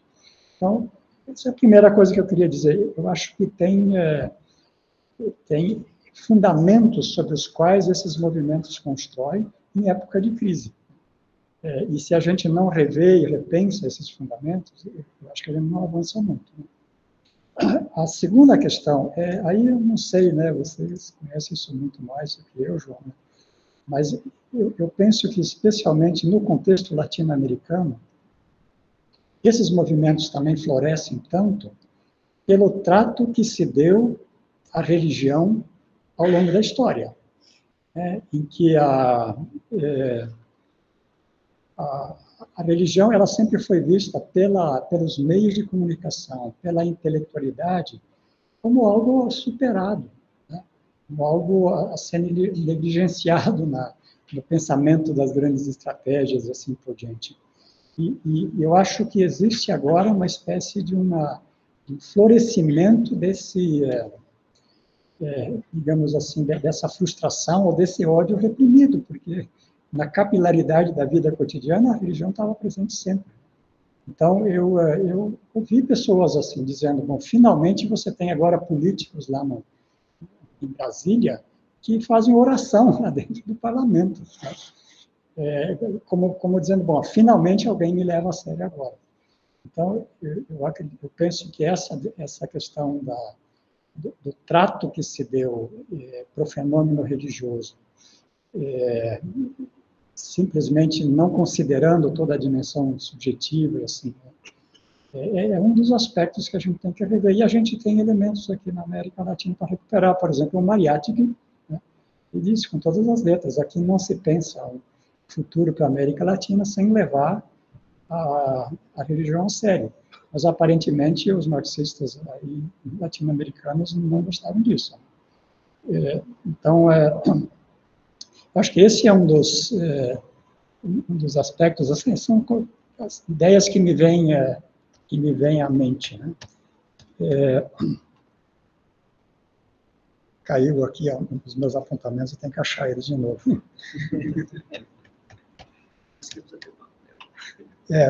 Nesse caso, o papel é melhor, né? Você fez, por exemplo, eu acho muito relevante lá a referência que você fez, João, à bandeira, né? Você tem lá uma sobreposição. Agora, lá está o símbolo das cruzadas. De novo, você tem aí todo um elemento... Falar mais alto? Falar mais perto aqui, então, né? É a gente que não está escutando. Vocês têm problema de audição. Não é possível, né? Estão me ouvindo bem. Então, para ficar um pouco no campo protestante, eu acho que isso faz uma conexão também com a reflexão do professor Jung. Toda essa ética da eficiência, ela vem do mundo puritano. E que eu penso que essa estudando Max Weber, aí a gente entra por esse caminho. Toda essa ideia da salvação pessoal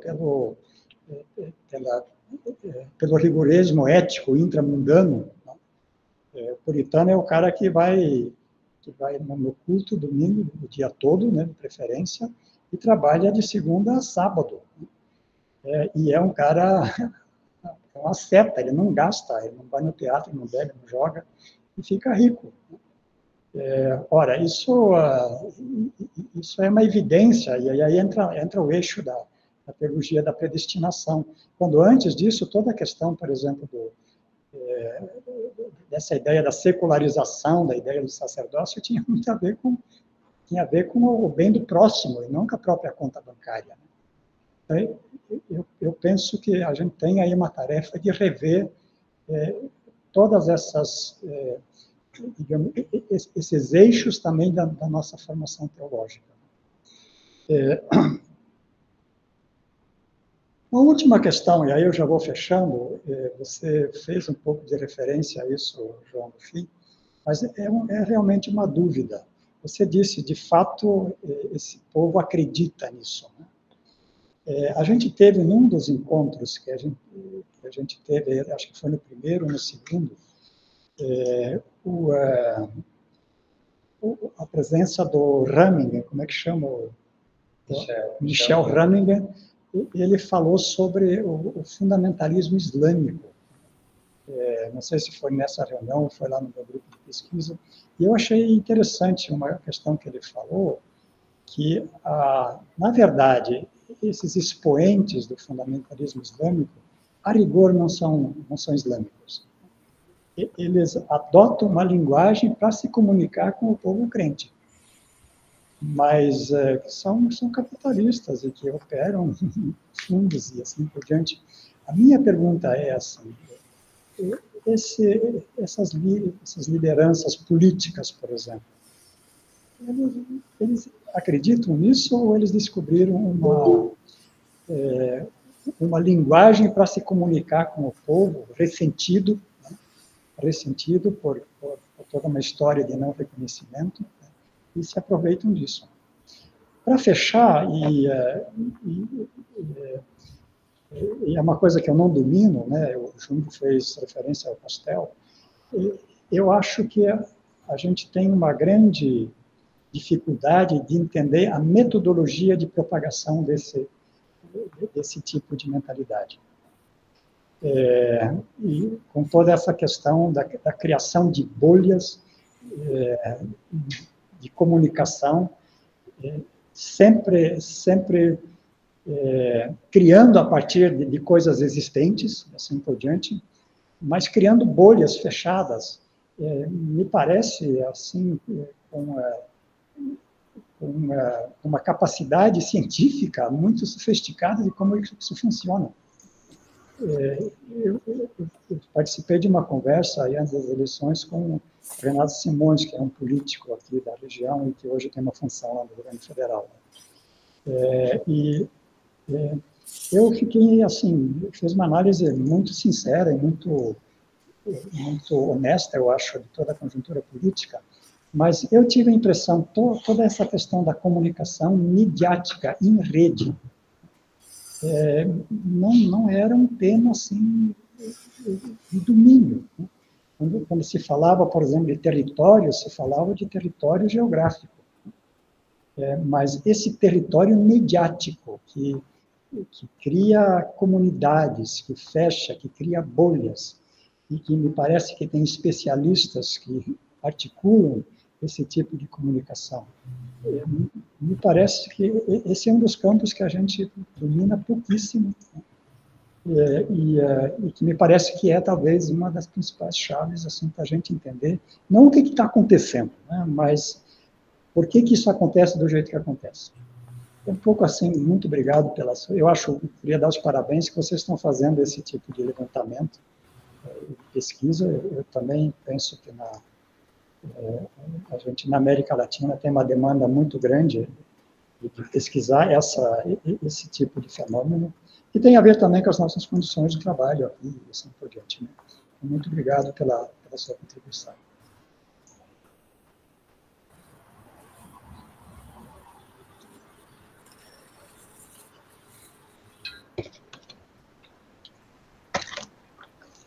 Muito bem, gente. Nós havíamos pedido ao professor Jung e ao professor Lauri uma primeira reação, por isso eles fizeram essa reação um pouco mais longa, né? Leram o texto com antecedência, e agora nós vamos abrir, a gente tem 20 minutos para que a gente possa fazer breves reações e devolver a palavra ao João Chaves, nosso convidado, para as suas considerações. A ideia não é nem somente fazer perguntas, podem ser intervenções, né, comentários, e a gente não dá conta de responder todas elas. Dizendo isso, vocês já entenderam, né? A gente tem que ser mais curto do que o Jung e o Lauri, porque eles estavam convidados para isso. A gente tem que falar mais rapidinho para dar tempo de mais gente falar. Na minha lista aqui eu estou vendo a Flávia e, na sequência, o Josué. Flávia, pode abrir, por favor? A palavra é sua. Oi, João, pessoal, tudo bem? Parabéns pela apresentação, muito interessante o tema. E te ouvindo, eu pensei aqui rapidamente, assim, nesse processo, né, do colonialismo, imperialismo, e, enfim. Em um determinado momento, nessa relação entre igreja, Estado, religião, em determinado momento, a religião serviu ao projeto colonial moderno, né, juntamente aí com o patriarcado, com a invenção da raça. Daí veio a secularização, essa suposta separação entre igreja e Estado, e uma aproximação da ciência, né, uma elevação da ciência enquanto instância de verdade. Né? E agora, nesse movimento de fundamentalismo, a gente percebe já um processo diferente de negação, né? O negacionismo. A ciência ela já é preterida em função da religião, que passa de novo a entrar em ascensão, em vigor, enfim. Então, como que fica também essa relação da ciência nesse processo dessa construção de um discurso fundamentalista de Estado que ela agora, no meu ver aqui, ela passa a ser preterida e a religião ascende, enfim, esses processos aí, que tem aí também como fundo a construção da ideia de raça, também que perpassa toda o patriarcado, né? Enfim, são várias camadas, né? A construção dessa ideia aí. Mas é só um comentário mesmo. Obrigada. Obrigado, Flávia. Muito bom que você está com a gente. Josué, por favor. Bom dia a todos e a todas presentes. Muito obrigado pela fala aí, a pesquisa que vocês estão fazendo, João.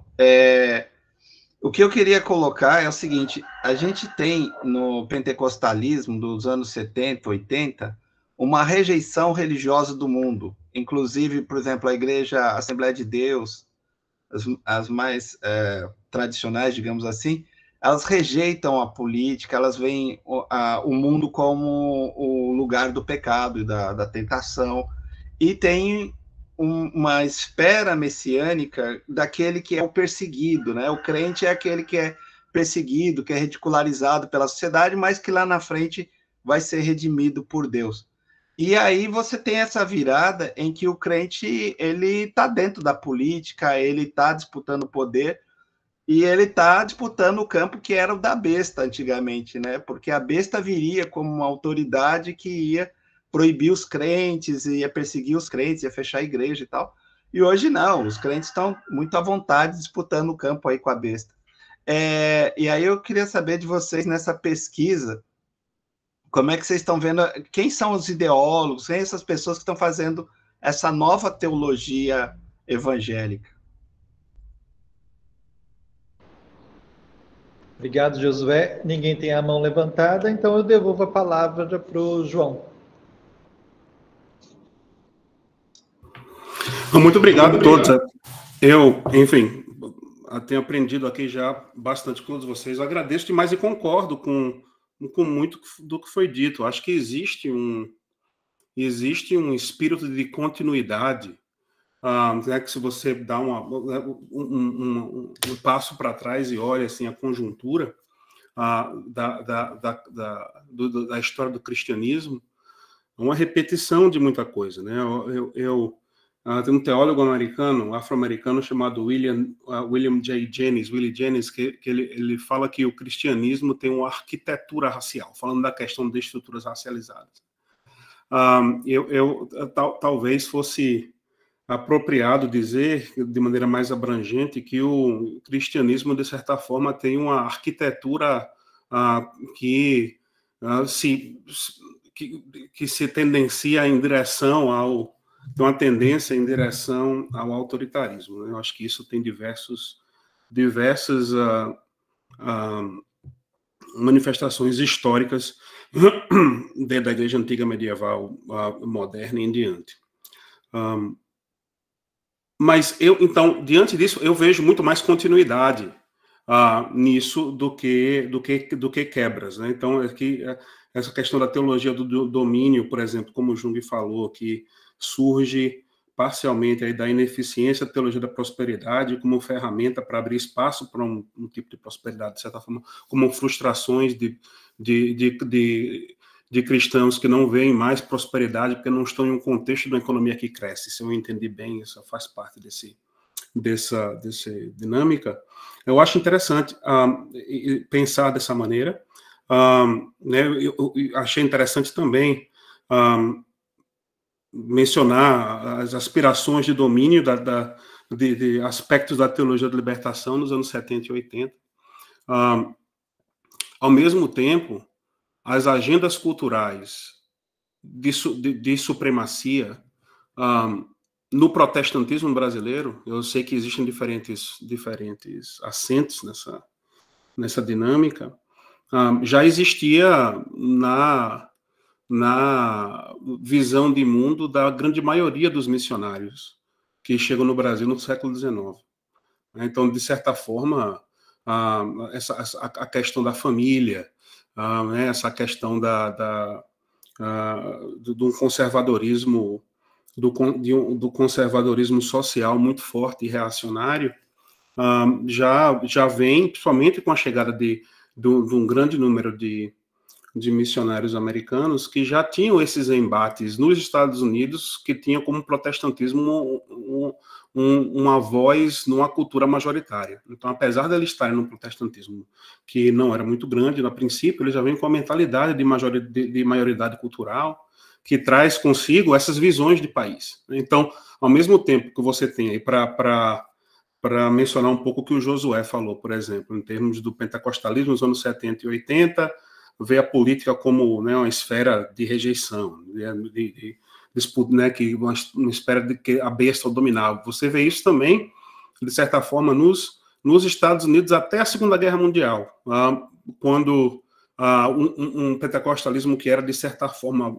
majoritariamente pacifista, começa a ter que fazer concessões ao projeto de imperialismo americano, né? Que os Estados Unidos, apesar de ter nascido de um projeto colonialista, se torna um projeto imperialista em termos globais com e depois da Segunda Guerra Mundial. Então, você vê essas negociações acontecendo o tempo inteiro, né? que de certa forma, né, elas são expressões desses mandatos de claims de identidade, né? Essas perguntas implícitas em nossas sociedades de quem é que domina a maior parte da nossa identidade nacional, nossa identidade racial, nossa identidade como cristão, que supostamente né, tem um certo nível teórico de independência dessas outras identidades, né? Então, tipo, acho que essas questões né, cortam a história da igreja, mas é a história do protestantismo também. Em termos eu vou só pontuar algumas coisas, eu ouvi que o Alberto aí quer fazer um comentário, mas eu vou só mencionar mais também em termos da questão do Lauri, que falou que se esse povo de fato acredita nisso, mencionando aí o acadêmico islâmico que fala do fundamentalismo islâmico como, né, sendo usado como uma linguagem que consegue aí catalisar determinadas formações de grupo que são politicamente dão vantagens políticas da forma. Eu acho que isso acontece. Eu quis dizer é que quando você vê que existem distinções, né, existem maneiras diferentes de que essa linguagem como essa linguagem é usada, né? Então, por isso que eu tentei fazer uma distinção aqui na fala entre os empresários da fé, que eu vejo como estando mais dispostos a negociar supostas lealdades e supostas convicções. Você vê isso muito claramente na Igreja Universal, por exemplo, na sua mudança histórica de afiliação política. Então, existe, de fato, esse modelo onde uma linguagem é adotada por causa de sua função política e por causa do seu poder de organizar determinados grupos sem necessariamente um comprometimento à ideologia de maneira mais profunda. Eu creio que existe isso, mas eu não creio que esse é o único modelo. Então, quando eu falo de que, de fato, eles acreditam nisso, acho que a minha menção era mais direcionada ao Ministério Internacional da Restauração, né, e a essa rede de apóstolos dos quais eles fazem parte. Eu creio que, de fato, eu diria da seguinte maneira, eu não vejo duas coisas. Eu não vejo indicadores suficientes para dizer que eles são manipuladores ou para deixar implícito que eles são manipuladores dessa linguagem. Apesar de saber que isso é possível, eu os vejo como, de fato, comprometidos de maneira mais profunda com isso. E outra coisa é que a minha disposição é de não tentar, e eu creio que eu compartilho isso com outros aqui, de que eu não tenho nenhum tipo de disposição para tentar contrastar o cristianismo real com cristianismos não reais, ou quem é realmente cristão, quem não é. E talvez seja um pouco na minha disposição como historiador.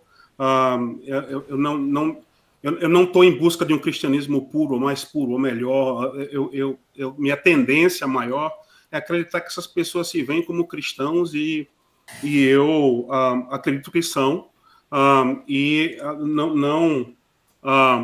não ser que tenha uma série de motivos documentáveis de que de fato eles não creem no que tem dito e disseminado, a minha tendência é de os descrever como pessoas que acreditam autenticamente nisso, apesar de que essas tendências e ideologias são extremamente contrárias às minhas próprias convicções pessoais. Então, enfim, eu não sei se isso ajuda ou atrapalha, né, em termos de conversas. Esses grupos estão dispostos e muito confortáveis a viver no meio de contradições. Eu creio que isso talvez responda um pouco ao comentário da Flávia na questão dessa periodização que me parece que funciona em termos gerais, mas sempre houve overlaps, né? Houve, digamos assim, diversidades nesses tempos, da religião como né, servindo o propósito do Estado de maneira muito explícita no começo, depois com a secularização e com a elevação da ciência. Acaba de sair um livro nos Estados Unidos de um historiador da época do século XVI, da época que eles chamam aqui de Early Modern, o Carlos Eyre, que fala, por exemplo, como você tinha um mundo extremamente encantado que era acontecendo ao mesmo tempo que Isaac Newton e a ciência moderna se desenvolvem. E essas visões de mundo muitas vezes coexistem, mesmo diante dessas periodizações, nem sempre necessariamente estão tentadas a uma síntese que faz um sentido racional completo. Então, apesar de o fundamentalismo ser, eu creio que corretamente, visto como negacionista, de certa forma, em outras formas eles tomam antibióticos, né? Enfim, acreditam em ciências de maneira também muito explícita, e inclusive usam, como foi dito também pelo Laury, tecnologias de comunicação de maneira muito mais eficiente do que grupos que os resistem, né? Então, eu não vejo a necessidade de uma síntese racional que absolutamente não contraditória como fazendo parte desse espírito. Eu creio que esses grupos são muito confortáveis em negar parte da ciência que não fazem parte de determinado projeto, ao mesmo tempo usarem a ciência de maneira às vezes até celebratória, né? E isso, de certa forma, tem uma interseção com essa questão de fake news, né, de notícias falsas, né? Eu creio que eles não se veem necessariamente sempre como negando a ciência, mas como tendo um tipo de disposição que questiona a ciência plausivamente, através de fake news, muitas vezes, sem necessariamente negar que o campo científico é proveitoso de diversas outras maneiras. Então, eu creio que parte dessa questão, de qualquer forma, pode se explicar com essa questão da influência do fake news e também com a disponibilidade de viver em contradições sem necessariamente buscar uma síntese completa dessas forças diferentes. Eu creio que isso faz parte dessa questão. Então, eu acho que eu diria só isso, a princípio. Obrigado, João. Então, Alberto, palavra rapidinho para você. Tem uns minutinhos finais, né? Então, a palavra para o Alberto e a gente já volta para o João. A gente faz uma pausa. Tá, não, eu só queria agradecer também pela interessantíssimas colocações que o João fez. Tem diversas coisas que eu gostaria de comentar, talvez à tarde, na minha fala, eu vou ter a chance de fazer isso. Eu fiquei pensando, João, quando você falou aí do passagem do pré-milenarismo para o pós-milenarismo, essa mudança de mundividência que se deu a partir dos anos 70 para cá, etc. Mas aí eu me perguntei, poxa, o pentecostalismo norte-americano, segundo eu sei, também que eu tenho lido, uma das suas pernas de sustentação não foi também a questão dos negros, a herança negra, toda a componente, digamos assim, racial, de classe, dos descendentes de escravos, William Seymour, até o Luther King. Quer dizer, essa veia, essa inspiração, esse tipo de pentecostalismo, na sua opinião, ele nunca chegou no Brasil? Porque, claro, todos nós sabemos aí do Congresso de 62 no Recife, não é? Que aconteceu, mas ali já era uma intelectualidade, não toda, mas majoritariamente, digamos assim, branca. O protestantismo branco que o Antônio Mendonça sempre se perguntava por que não deu certo no Brasil e por que os pentecostais, entre aspas, deram certo, viraram pentecostalismo popular. Quer dizer, esse outro pentecostalismo, porque, é claro, a religião é mutante, e você tem toda a razão. Quer dizer, o cristianismo é aquilo que consegue ser, ponto. Não adianta a gente ficar... Quer dizer, adianta, é claro que temos que ter utopia, mas não cabe aqui dizer, não, eles não são verdadeiros cristãos. Por exemplo, essa preocupação de alguns colegas meus luteranos que dizem, não, os pentecostais não são protestantes, quer dizer, livre logo deles, né? Quer dizer, Ou a gente diria, não, não são cristãos, os cristãos são os outros. Eu acho que todos somos. Isso tudo faz a tragédia e, às vezes, até a glória do que pode ser o cristianismo. É aquilo que os cristãos e as cristãs conseguem realizar dele. Mas essa curiosidade, esse outro pentecostalismo, que não nasce só aqui, nós temos aí, por exemplo, tanta gente boa, pentecostal, lutando por direitos humanos, etc., inclusive na política, no parlamento. Quer dizer, mas aquele outro pentecostal que lá nos Estados Unidos também se historicizou, se encarnou, eu estou pensando principalmente, porque eu não conheço tanto assim, no Martin Luther King, ele não teve influência no Brasil, no pentecostalismo brasileiro, já que nós somos até hoje... o primeiro artigo que eu publiquei, acho que foi aí em 92, sobre o pentecostalismo autônomo, uma coisa que eu copiei do meu amigo lá do Rio, como é que era o nome dele? Agora não vou lembrar, deixa para lá. Depois eu não uso mais essa qualificação, pentecostalismo autônomo, porque o nosso pentecostalismo até hoje não é autônomo, acho eu. É e não é. Você mesmo falou, traduz, as editoras traduz as novas... o que acontece lá, rebate aqui, etc. Ok. Bom, deixa eu ser, então, a sua opinião sobre essa questão do outro pentecostalismo que talvez nós não tenha chegado, tenha sido abafado. Te devolvo a palavra, João, e já aproveito para pedir para fazer as suas considerações, etc. Obrigado. Claro, pois não. Obrigado, Alberto, pela pergunta. Eu começaria dizendo que, até mesmo porque eu tenho uma conexão mais forte com essa tendência, que Martin Luther King era batista, não pentecostal. Que inclusive estudou aí na instituição onde o Felipe ensina hoje, né? e lá na Universidade de Boston. Então, tipo, talvez isso, apesar de que o cristianismo negro americano, se é que existe eu creio que existem vários, como é o caso desses grupos que são grandes, né? de grande número, tem uma conexão muito forte com o King. Ele não fazia parte desse grupo, era batista da ala progressista, de certa forma, e influenciado por pessoas como Walter Rauschenbusch, que também era um alemão, um batista alemão, que escreveu sobre o movimento do evangelho social aqui, né, nos Estados Unidos. Ele faz parte, influenciado por essa questão. Em termos da questão do pentecostalismo americano, assim, mais geral, eu creio que muitas vezes existe um tipo de idealização do que aconteceu na Rua Azusa, né, na Azusa Street.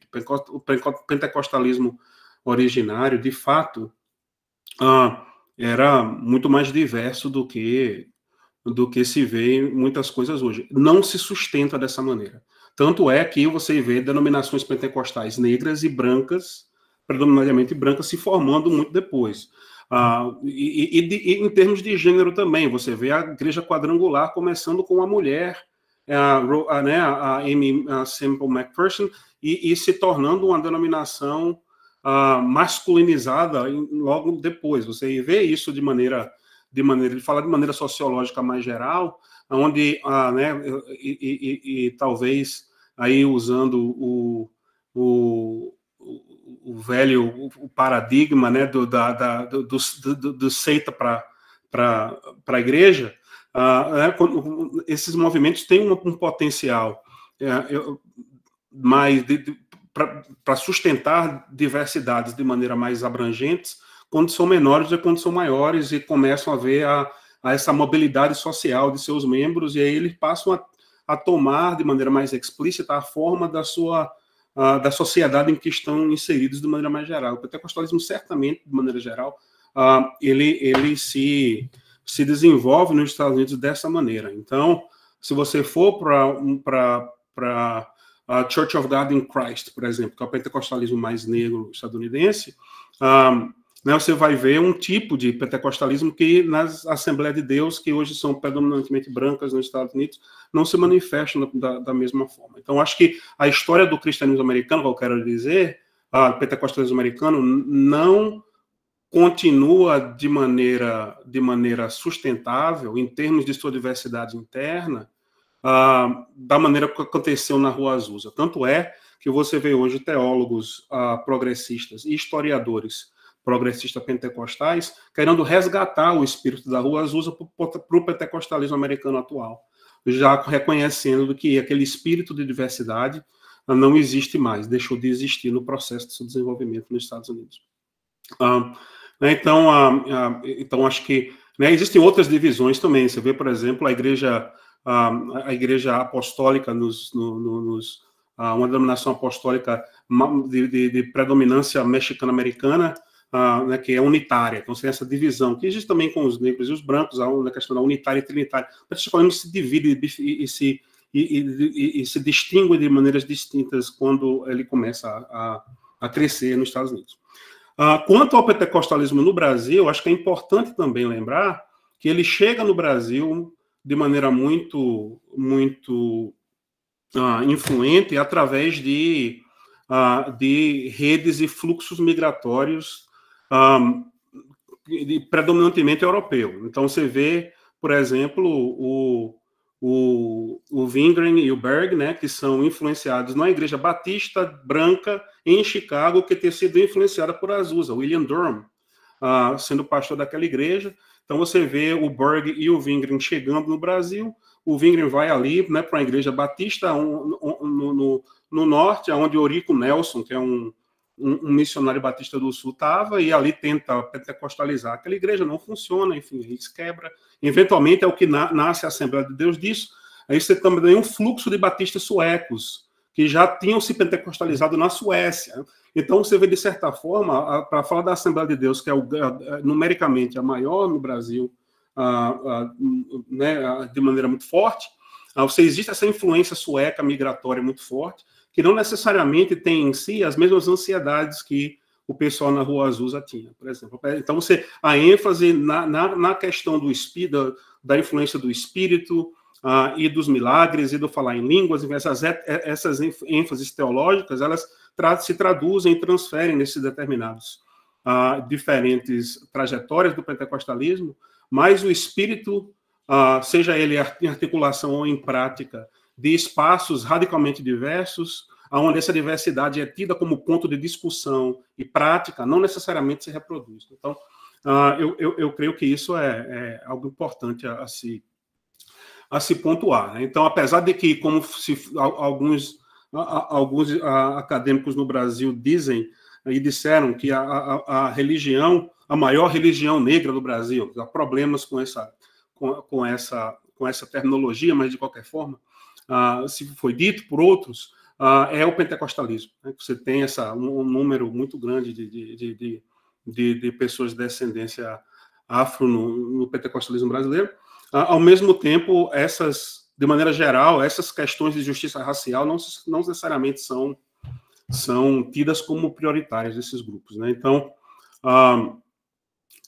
eu creio que seria importante dizer isso, como também eu acho que seria importante dizer que até esses projetos de justiça social inspirados pelo cristianismo nos Estados Unidos, muito raramente foram majoritários dentro desses próprios grupos. Então, às vezes, você vê historiadores e outros ou acadêmicos em outras disciplinas trazendo ou resgatando o espírito desses grupos de atuação mais progressista, mas mais como um mecanismo para mostrar que essa diversidade, de certa forma, sempre houve, e tentar inspirar novas fases desse tipo de espírito, do que como uma afirmação de que essa foi a tendência majoritária. Eu creio que seria difícil, historicamente, mostrar que a tendência majoritária do protestantismo americano, como também do protestantismo brasileiro, foi de cunho mais progressista e igualitário. Eu creio que, de certa forma, quando o cristianismo começa a crescer e ter poder cultural e político, até mesmo antes disso, a trajetória é um pouco mais pessimista. Então, eu creio que eu já estou chegando no tempo aqui. Enfim, eu diria, só para encerrar, que só agradecer mesmo a todos vocês. Eu tenho várias anotações aqui, tanto do Júnior quanto do Lauri, da Flávia, o Josué e o Alberto falaram também. Eu creio que traz para mim algo muito positivo, porque eu entrei nessa conversa mais com o objetivo de aprender, com vocês como é que parte desse projeto que apenas se inicia pode melhorar. E eu creio que vocês ajudaram muito nesse sentido. Então, eu só quero agradecer mesmo de coração pelo convite e o privilégio de poder aprender com vocês aqui. Bem, João, nossas palmas virtuais, mais uma vez, a gente agradece muito a sua presença, presença virtual, né? A sua participação nesse nosso debate, nos provoca uma série de perguntas e temas, e pela maneira como você apresentou a disponibilidade. A gente agradece bastante, e a gente continua o diálogo, seja porque a gente vai repercutir na parte da tarde, né? Ou seja, acompanhando os trabalhos que vocês publicarem. E aproveito para agradecer também o Felipe, que mediou e convidou-os e garantiu que vocês estivessem com a gente aqui. Obrigadão, Felipe, pelo trabalho. Gente, nós vamos fazer um intervalo para a gente levantar um pouco, né? E também trocar ideias. Tem 3 públicos, então presta atenção. Quem está aqui, nós vamos dar 15 minutos. A gente volta às 11h10, né? Para a segunda mesa, no qual nós teremos a apresentação do trabalho dos estudantes, da Loiane, que já está virtual, do John Carlos Pumacaia, que está com a gente aqui, e do Jarreli Vargas Ramos, que também já está conosco acompanhando de maneira virtual. Bem-vindos, né? Então, às 11h10 a gente retorna. Quem está acompanhando ao vivo é essa mesma sala, não sai da sala, fica por aí e a gente volta às 11h10. Quem estiver acompanhando a gravação, aí sim, eu vou encerrar a gravação agora e recomeço a gravação do próximo vídeo. Vai estar, os 3 vídeos de hoje estarão na sequência no nosso canal Teologia e Capitalismo como Religião. Então, quem estiver assistindo depois, acaba agora e recomeça na sequência. João, muito obrigado. Gente, um pequeno intervalinho. Até mais.